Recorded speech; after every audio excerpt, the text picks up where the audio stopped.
Welcome back to the library here at Newstead Abbey, everyone. Today we're going to be looking at an object from the Herbert Rowe collection, which was bequeathed to the museum in 1937. Actually, quite a few of the objects we've looked at over the last couple of months have come from that collection. This one purports to be a handwritten transcript from the Hebrew Melodies by Byron, written up by his last long-term lover, Teresa Guiccioli, in order to be sent to a Mrs. Elizabeth Partridge at Ardenza. Teresa Guiccioli signs it as Byron's amanuensis, or literary helper, and there's also probably a Byronic signature here. However, there are some doubts as to the authenticity of the document because of the handwriting. I still think, though, that it is an interesting document and one that points us to the ways in which women were vital to supporting and disseminating Byron's work, and also to getting it published through writing up fair copies for him. One of the first people to support Byron's poetry was Elizabeth Pigott, and she not only encouraged him, she also produced fair copies of some of those first poems. Byron would also often enlist the help of his lovers to write up his poetry, including people like Claire Clairmont and Teresa Guiccioli. He even roped in Mary Shelley to write up a number of his pieces. Now, Teresa Guiccioli, as I've mentioned, was Byron's last long-term lover. They met in 1818 in Venice, when she was just 18 and he was 30. And they met just a couple of days after her marriage to a much older man. They soon began an affair, and Byron followed her to Ravenna. Eventually, she split from her husband, and she and Byron lived together, although she didn't accompany him to Missolonghi in Greece during that last year of his life. However, among all of Byron's lovers, Teresa Guiccioli was the one that held on to him the longest. But what about the contents of this transcript? What were the Hebrew Melodies? Well, they're actually quite an unusual part of Byron's back catalogue because they represent a collaboration between Byron and the Jewish composer Isaac Nathan. Byron wrote lyrics, essentially, to a number of musical pieces.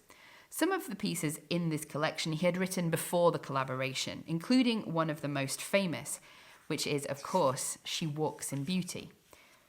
She walks in beauty like the night of cloudless climes and starry skies, and all that is best of dark and bright meet in her aspect and her eyes.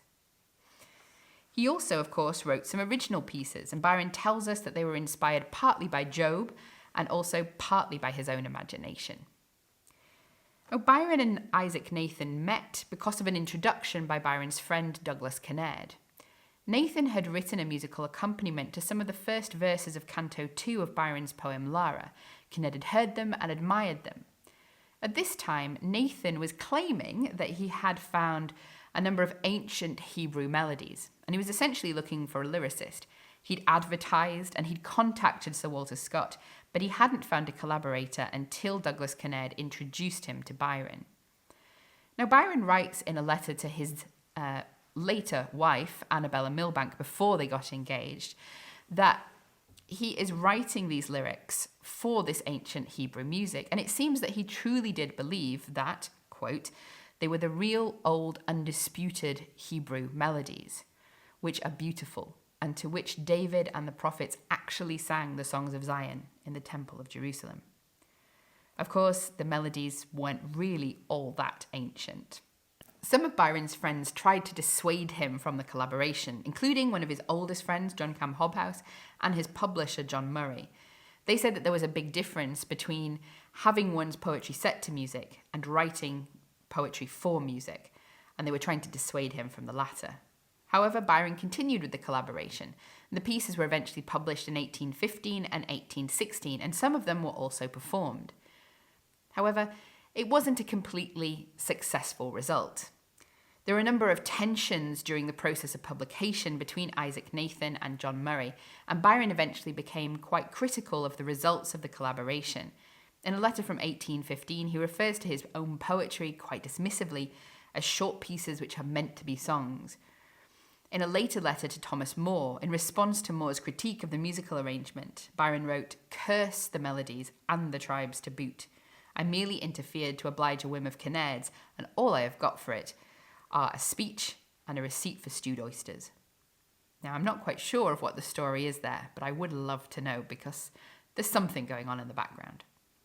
Anyway, It seems that Byron's relations with Nathan remained cordial until he left England in 1816. In fact, in 1816, Nathan sent him some unleavened bread as a sign of his affection and protection, and Byron left Nathan with £50 and also, of course, with the copyright to the Hebrew Melodies.